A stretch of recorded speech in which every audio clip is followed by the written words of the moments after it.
Ora, seja muito bem-vindo ao Corporate Business deste mês. O Corporate Business, como sabe, é um programa feito em parceria entre o canal A Cor do Dinheiro e a Betocnet. Ora, o que é que nós costumamos dizer para explicar a razão de ser deste programa? É muito simples. É a melhor informação financeira e fiscal disponível para si. E imagine, de graça. Ora, o que é que temos este mês? Sim, porque este mês já há Corporate Business, porque nós não paramos. A informação é permanente. Vamos tratar das tabelas de retenção na fonte. Como sabe, o Governo mudou para este ano financeiro, ano fiscal, as tabelas de retenção na fonte. E há uma segunda alteração no segundo semestre deste ano. Ora, é precisamente sobre isso que vamos falar hoje. Temos connosco, além do José Pedro Farinha, que é o CEO da Betocnet, a Isabel Cipriano, Presidente da Apotec, e o prezado Secretário de Estado dos Impostos, ouviu bem, Secretário de Estado dos Impostos, que eu gosto de chamar estes senhores quando estão nestes cargos, o Dr. Nuno Félix. Ora, mas antes de irmos ao programa, vamos ao Vox Pop.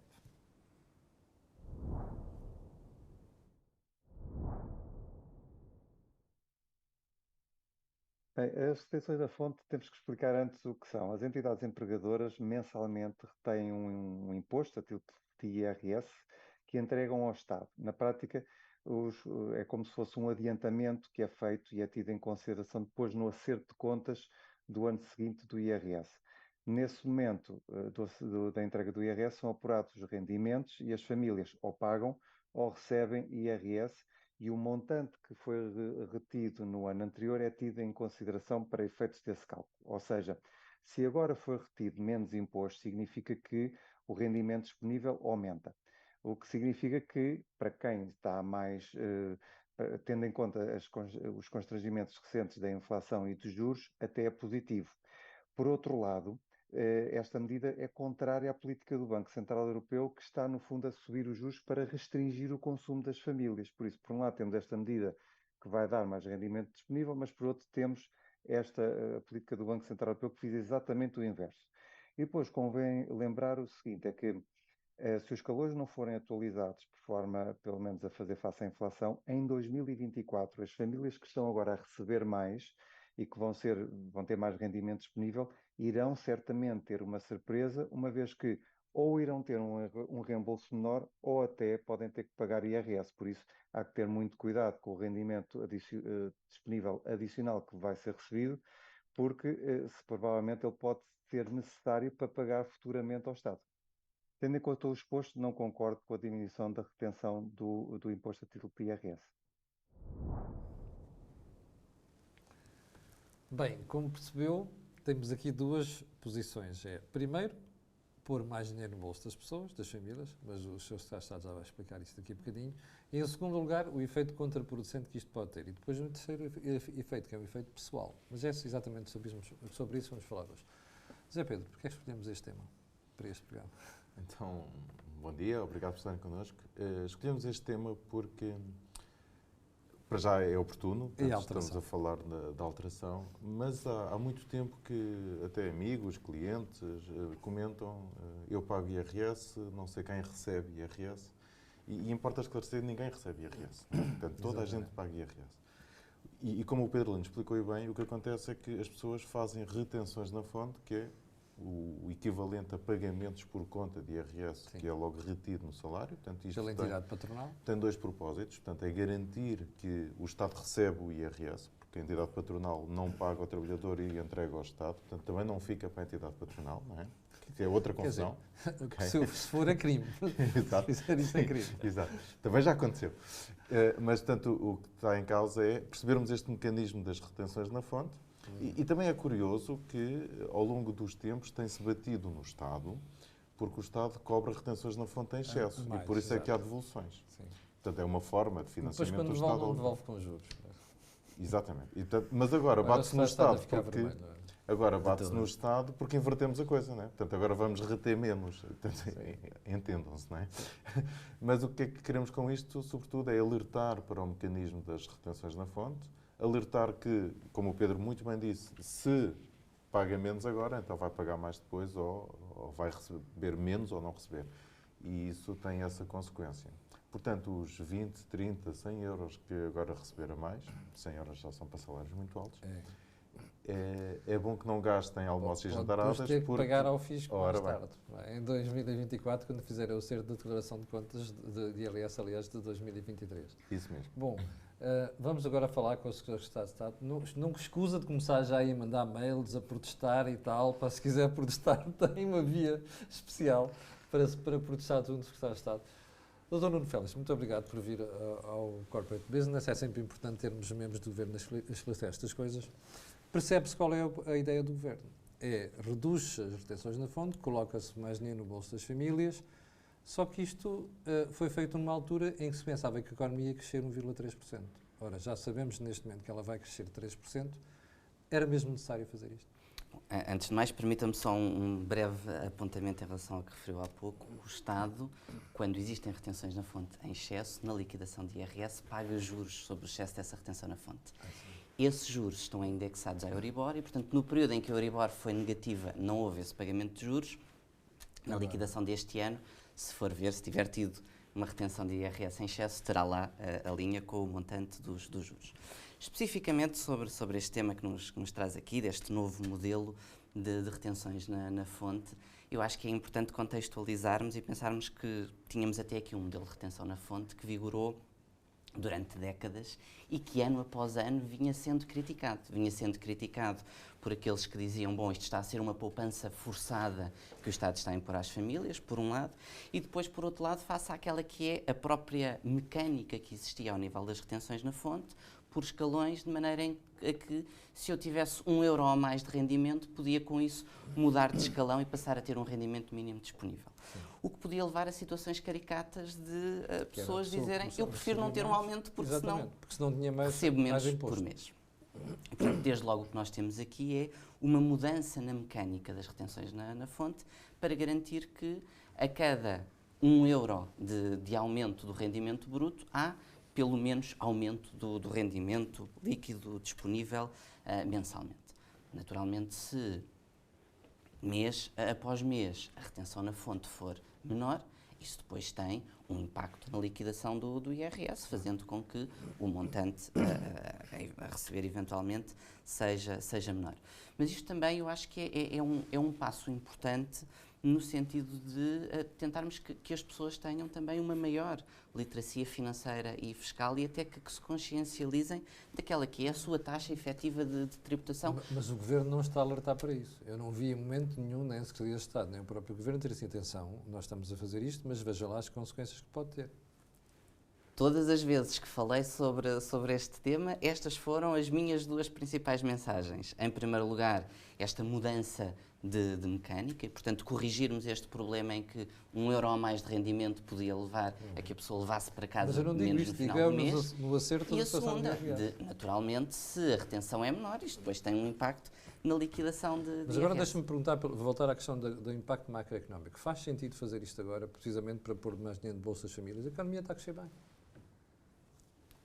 Quando estamos a falar de uma mudança de mecânica, de termos uma aplicação das retenções na fonte mais próximas da realidade, não estamos aqui a olhar para uma perspectiva macroeconómica, mas estamos a olhar para aquela que é a perspectiva da aplicação do imposto e de garantir que se cumpre o que está na lei, que é que as retenções devem ser o mais aproximadas possível da liquidação. Isabel, isto parece matemática de simples à partida, mas não é, Porque tem várias implicações, não só a nível macroeconómico, mas para os próprios contribuintes. Bom dia, Camilo. Parabéns pela oportunidade do tema, até porque foi a ideia do Camilo, fazer o convite ao Sr. Secretário de Estado, que prontamente... Estávamos a ver se conseguimos trazer aqui o Secretário de Estado, era uma boa oportunidade. Não, e é porque isto é serviço público. É serviço público que nós fazemos. E o Governo, seja ele qual for o órgão de gestão do país, deve dar este esclarecimento aos contribuintes, porque toca diretamente no bolso de todos nós. Então vamos àquilo que o Camilo mais gosta, que é os números. O portal do Governo, portanto, consulta pública a quem quiser conhecer, informou que a AT reembolsou perto de 2.480 milhões de euros na campanha de IRS que estava em curso ainda no mês de junho. Portanto, isto foi antes de terminar o prazo de envio. Isto quer dizer que há aqui uma carga repetida e anualmente de excesso de retenção na fonte. Ora, nenhum Estado de Direito deve ter esta prática. Portanto, eu acho que esta alteração na tabela, na minha perspectiva, só peca por ser tardia. Já tínhamos condições de o poder fazer há mais tempo. Portanto, mas agora estamos a fazê-lo. Entendo que, e compreende-se, quem é de números consegue perceber a matemática das contas, que fosse demasiado violento fazer isto no início do ano. Então vamos aproveitar a altura em que as pessoas vão receber o subsídio de férias, vão ter um rendimento adicional disponível porque as tabelas de retenção também se modificaram, mas atenção, se é para 2022, que o IRS foi entregue em 2023, já houve quem se ressentisse dos reembolsos terem sido reduzidos, é bom que compreendam a razão dessa redução. É que aquilo que nós retemos mensalmente não tem a ver com as tabelas anuais da taxa do IRS. Nós nunca olhamos, nós contribuintes em geral. Chama-se artigo 68 do Código do IRS, que são magníficas. Antes tínhamos 7 escalões e desde 2022 passámos a ter 9 escalões, justamente para preparar o impacto daquela minoria da alteração do escalão. Por exemplo, o Departamento de Recursos Humanos, quando fixa uma percentagem de aumento para os colaboradores, não está a ver se aquela percentagem que vai atribuir vai afetar ou não o tal rendimento disponível. Exato. Mas devia fazer. Um bom Departamento de Recursos Humanos, quando propõe um aumento, uma remuneração, deve medir o impacto líquido do vencimento. É precisamente fizemos o programa, porque há muito pouca literacia nesta matéria. Fala-se muito, inclusive, às vezes na comunicação social, fala-se em conhecimento de causa ou com poucos elementos, e por isso é que nós traçamos esta matéria. E embora o fizeram. Qual é o conselho que nós podemos dar? 20 euros, 22 euros por mês não é muito, Camila. Quanto é que eu passo? 30. É verdade. Não é muito. Mas é o suficiente para, no período de 6 meses, poder alterar uma liquidação de 300 euros a receber para, se calhar, 70 a pagar. Ora bem. E depois, nessa altura, não podem dizer o Estado aumentou impostos. Não. As regras é que mudaram. Depois há outra coisa que nós nos habituamos tradicionalmente a fazer e que eu pessoalmente não defendo. Eu não preciso que o Estado faça a minha poupança. Nenhum contribuinte devia precisar que o Estado lhe proporcione essa poupança. Sim, porque eu tenho alguns espectadores que às vezes dizem assim, eu não gosto disto porque antigamente recebia dinheiro. Ora bem, isto é pôr a poupança nas mãos do Estado. Não, ele não recebia, ele estava a ser restituído. Há uma diferença entre o Estado dar e o Estado restituir. Deixa-me voltar aqui ao secretário de Estado. Dr. Nuno Félix, porquê é que, por exemplo, ainda não ouvi dizer assim, olha, pegue nesse dinheiro a mais, se você não precisar, e invista em CDRs? Como toda a gente sabe, são PPRs do Estado. Porquê é que não ouvi dizer isso ainda? Há vários instrumentos aos quais, naturalmente, os contribuintes podem recorrer. Uma vez que falámos aqui das taxas de IRS e da relação entre as taxas de IRS e as retenções na fonte, eu acho que também é importante, se calhar, sensibilizarmos as pessoas um pouco para aquela que é a mecânica da aplicação do próprio IRS, porque nós temos o rendimento, temos as taxas, mas depois há um conjunto de deduções que variam muito de família para família. Despesas de saúde, despesas de educação, que fazem variar depois a aplicação do imposto no caso concreto. E é graças a essas deduções, ou por força dessas deduções, que mesmo assim estas retenções na fonte são uma aproximação, mas ainda assim haverá certamente famílias que, tendo maiores deduções, continuarão ainda a ter um reembolso maior. Isto para dizer que, quando nós neste momento olhamos e vemos que temos um montante de reembolso superior a 2 mil milhões de euros, não é por força destas tabelas de retenção na fonte que este montante se vai reduzir a zero. Ele vai sempre existir, necessariamente, por força daquilo que é a personalização do imposto. Mas deixe-me insistir na questão do porquê é que não fazem esse apelo às pessoas? Olha, em vez de, se você não precisar aquilo dinheiro que lhe estamos a entregar a mais agora, porquê é que você não fazem esse apelo à poupança? É por causa do consumo? CDRs, obrigações do Tesouro, olha, certificados da fica aqui a sugestão do Sr. Secretário de Estado. Certificados da Foro, CDRs, já consegui pelo menos isto neste programa. Bom, eu já volto Não foi uma sugestão, foi uma enumeração de várias possibilidades. Eu já volto assim. José Pedro, esta questão de aconselhar as pessoas a pouparem, se não precisarem de dinheiro, faz sentido. Até porque, como estamos a ver, a economia não está a precisar do consumo para estar a crescer. Sim, aliás, foi uma das razões que nós convidámos o Pedro Lino para o Vox Pop, que agradecemos o seu comentário. Sempre útil e precisamente porque ele representa uma sociedade gestora de fundos de PPR, como tantas outras, e de facto acho que era interessante que as pessoas percebessem que essa pouca liquidez, mas que é alguma, que sobra da diminuição de retenções na fonte, pode não significar uma liquidez permanente. Então, em vez de gastarem, porque esse não volta, pode haver aqui um claro incentivo à poupança, até porque, ao limite, se fizer falta para pagar o IRS, pelo menos está ali. Não é? Portanto, pelo menos podem, nessa altura, resolver. Se não fizer falta, fica poupado. E até pode contribuir para os benefícios fiscais, no caso dos PPRs. Portanto, tem aqui dupla vantagem. Portanto, claramente, há que esclarecer, e ainda bem que o Sr. Secretário de Estado falou nesta parte da literacia financeira. Eu acho que é muito importante esclarecer as pessoas e também as empresas e os departamentos de recursos humanos. Acho que a Isabel deu aqui um bom mote para isso. Sim, eu não tinha pensado neste pormenor, mas sobre de facto é uma questão importante. mecanismo da retenção na fonte e o impacto que isso tem ou que pode vir a ter passado um ano, que depois já ninguém se lembra, né? Depois este ano não recebi IRS. E tradicionalmente, porque havia retenções altas, as pessoas, as famílias, habituaram-se a receber dinheiro do IRS, iam de férias com esse dinheiro, iam almoçar fora, iam pintar a casa, iam fazer qualquer coisa. Faziam as compras dos manuais e escolares. Eu tive amigos meus que me diziam, este ano consegui ter umas férias melhores porque recebi mais do IRS. Ora bem. Pronto. Que é a tal poupança forçada que o Estado fazia, em vez de ser a pessoa a fazer. E por isso a questão da literacia financeira é importante.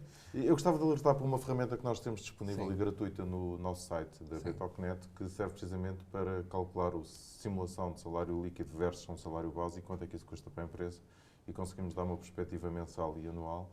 E isso pode ajudar os departamentos de recursos humanos a fazerem essa simulação quando vão aumentar ou contratar uma pessoa, mas também pode ajudar a pessoa a perceber se vale a pena ou não o aumento, e a partir de agora vale sempre, né? Em função do salário líquido que vai ter. Portanto, já agora deixava a dica. Voltando aqui à Isabel. Isabel, por exemplo, este simulador que o José Pedro está a falar, pode ajudar os departamentos de recursos humanos das empresas a fazer aquele exercício que a Isabel falava há bocadinho? Sim, sim. E qualquer empresa com uma dimensão de departamento de recursos humanos razoável deve ter à cabeça a noção do impacto que o aumento que a administração propõe, até porque tem que o medir em termos de orçamento. Portanto, ao fazê-lo para a gestão, pode fazê-lo também na ótica do colaborador. Muito bem. Sr. Secretário de Estado, esta é a alteração para este ano. O que é que nós podemos perspectivar para o Orçamento do Estado do próximo ano? O Governo, quando apresentou o Programa de Estabilidade para o horizonte temporal 23-27, apresentou aí um claro foco na redução da tributação, sobretudo sobre o IRS, sobre os rendimentos das pessoas singulares, apontando para uma redução dessa tributação de cerca de 2 mil milhões de euros. E, portanto, estamos aqui a falar de um montante muito significativo. Em termos gerais, meio ponto percentual do IRS? Então, deixe-me perguntar, qual é neste momento a taxa média efetiva de IRS? Se tivesse de adivinhar. Tendo em conta o que? As deduções que a lei prevê? No final, ou seja... Temos esse o montante de imposto pago a dividir pelo total de rendimentos. Vamos ficar na casa entre os 30% e os 40% de taxa efetiva. Alguns estão nos 18%, pelos IRS que passam pela mão. Acha pouco, Só posso falar dos que vejo. Considerando todos os rendimentos, últimas estatísticas publicadas no portal da AT, 13,5%. Taxa média de tributação em sede de IRS. Sabe o que eu tenho para lhe dizer sobre isso? E se estivermos a falar das declarações que têm apenas se estivermos a falar de rendimentos de trabalho dependente e pensões, menos de 10%. Sabe o que eu tenho para lhe dizer sobre isso? É assim, quem está daquele lado deve estar neste momento a espumar de raiva, a dizer assim, olha a esperteza. Porque está-me a fazer uma média com gente que não paga quase nada ou que paga um valor muito baixo. Se o Sr. Secretário de Estado for ver, a fiscalidade em Portugal de IRS incide sobretudo em 3 ou 4 escalões. Porquê? Porque é aí que as pessoas ganham alguma coisa decente em Portugal para ser tributado. Portanto, a taxa média não convence ninguém, Sr. Secretário. Desculpe lá a honestidade. Mas, se me permite, isto é para ilustrar... Até porque nós tivemos esta semana um documento da própria Comissão Europeia que mostra que Portugal foi um dos países que mais subiu o IRS em 95 e 2022. Ou seja, nós temos uma pressão fiscal muito elevada, sobretudo concentrada em certos escalões de IRS. E porquê é que eu lhe perguntei há bocadinho pelo desagravamento em 2024? É precisamente aqui que eu acho que o Governo precisava de fazer um esforço grande para trazer um bocado mais justiça fiscal para os portugueses. 2 mil milhões de euros neste horizonte temporal, estamos a falar de um montante muito significativo de redução da tributação. E o que eu pretendia ilustrar era o facto de que Quando nós olhamos para as taxas de IRS, aquelas taxas que estão naquele determinado escalão não correspondem, de facto, àquela que é depois a taxa média efetiva. E nas declarações de IRS, na liquidação de IRS deste ano, os portugueses podem lá encontrar uma linha que tem a sua taxa. Agora imagine se os portugueses comparassem isso esse exercício que está a fazer, imagine se os portugueses comparassem isso com o que se passa noutros países. Ficamos naturalmente a perder. Aliás, a forma mais evidente de explicar isso às pessoas é o seguinte: quem ganha 1.500 euros em Portugal acaba por ser mais tributado e prejudicado fiscalmente do que quem está na Holanda, por exemplo. E até em quem está em países como a Alemanha. É por isso, como sabe, que os jovens portugueses se piram de Portugal, não é? Ou seja, podemos fazer este tipo de discurso, mas é preciso nunca perder aquilo que é a questão relativa. Deixe-me só perguntar-lhe uma coisa. Agora que estamos a falar de impostos, quando o Sr. Secretário de Estado exterior na Assembleia da República disse que pagar impostos, aquela taxa extraordinária, era cumprir abril. É isso que vamos ver no próximo ano também, em termos de taxa extraordinária? Permita-me só, uma vez que falou dos jovens, frisar uma medida muito importante, que é precisamente o IRS jovem. Sim, mas sabe qual é o impacto daquilo? Dos números? Aquilo não dá sequer para um ordenado a mais durante um ano, Sr. Secretário de Estado. Posso dizer... Eu compreendo a propaganda. Posso dizer que na última liquidação de IRS, mais de 70 mil jovens beneficiaram. Eu sei, mas o valor efetivo para os jovens não é tão significativo, ao ponto que os impeça de saírem do país, por exemplo.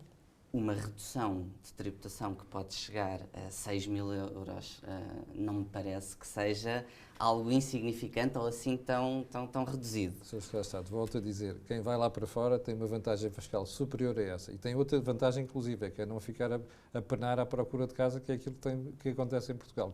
Porque eu compreendo a sua preocupação de querer passar esta mensagem, mas nós estamos, nesse aspecto, muito pior do que outros países da União Europeia. E era para aqui que a gente devia caminhar. Se calhar nós devíamos preocupar com outras coisas, não é? Que é segurar a despesa pública, que é o que leva a si a aumentar, ou melhor, precisar dessa receita fiscal toda. Digo eu. Mas pronto, como analista. Mas podemos esperar um desagravamento importante, visível em 2024? Claro. Palavra de Secretário de Estado. Não só palavra de Secretário de Estado, como até o próprio Sr. Ministro das Finanças, na última audição regimental no Parlamento, disse que essa era uma das prioridades do Orçamento de Estado para 2024. Sim. Isabel, queria acrescentar? É preciso que a gente também passe essa mensagem. Esta mudança a meio do ano é um caminho para isso. A pergunta que o Camilo não fez e que eu posso fazer. À vontade. É se já podíamos ter feito isto mais depressa. Se calhar podíamos. Mas importa é que já foi dado, já foi começado. E é isto que é preciso alertar a população. É que se nós queremos comparar a países de topo da União Europeia, também temos que responder, enquanto cidadãos, com a mesma resposta de topo. Não podemos pôr só do lado do Estado o ónus da resposta. Sim. O contribuinte tem que também saber responder, tem que saber quais são os seus direitos, as suas obrigações e, dentro daquilo que a economia dispõe, colmatar para isso. José Pedro Farinha, notas finais. Eu acho que aqui uma parte que não dissemos, que pode ser relevante do ponto de vista prático, que há algumas pessoas que habitualmente pagam IRS porque fazem retenção abaixo por algum motivo, ou porque têm 2 empregos, ou porque têm uma situação familiar muito desequilibrada em Ainda bem que trouxeste rendimentos. esse argumento à nota. E é possível a pessoa aumentar o valor da retenção para diminuir aquele impacto. Em agosto, no mês das férias, tem que pagar IRS. E todos os anos acontece, este ano ainda paguei mais. Portanto, é possível atenuar este efeito fazendo ao contrário, portanto, retendo mais. E, portanto, é uma questão de falar com a entidade patronal. Penso que no caso das pensões não é possível. Mas pode fazer entregas por conta. Por exemplo, esta situação que o Zé Pedro está a dar como exemplo é recorrente nos pensionistas que têm 2 reformas. Sim. Uma própria e a outra por sobrevivência, que é a chamada pensão de viuvez. Uma sugestão ao Sr. Secretário de Estado para o seu homólogo do trabalho. É a mesma entidade que paga as reformas, sim, ou melhor, é o mesmo Estado, mas considera que cada reforma é um rendimento per si. Resultado, no final do ano, na entrega do IRS, aquilo dispara, há sempre IRS a pagar. E a pessoa pergunta... Mas se forem de sistemas diferentes. Exatamente. Se o marido era de um sistema e a esposa ao contrário da outra. O que é que sucede? Há a possibilidade, e a AT tem essa premissa, que é fazer pagamentos por conta. E os pagamentos por conta não afetam só as empresas. Para essas pessoas. Também qualquer cidadão que queira fazer pagamentos por conta de IRS o pode fazer voluntariamente. Fica feita a sugestão ao Sr. Secretário de Estado. José Pedro, qual é o tema do próximo mês? Agenda do trabalho. Agenda do trabalho. Hoje já podemos anunciar. Hoje já podemos anunciar. Ok. Bom, se as pessoas tiverem dúvidas, Pedro, para onde é que podem escrever? corporatebusiness@betocnet.com. Olha, foi o Corporate Business deste mês. Eu não queria, antes de terminar o programa, deixar de agradecer ao Sr. Secretário de Estado pela amabilidade que teve de vir ao programa e, sobretudo, prestar estes esclarecimentos. Podemos não concordar, mas é importante ter sempre a versão do Governo nestas coisas. Muito obrigado a todo mundo, Félix. Fique bem, já sabe que no próximo mês voltaremos com a agenda de trabalho digno. Eu, no entanto, voltarei à antena consigo no segunda-feira às 8 da manhã. Muito obrigado e tenha um grande mês e umas boas férias, se for caso disso.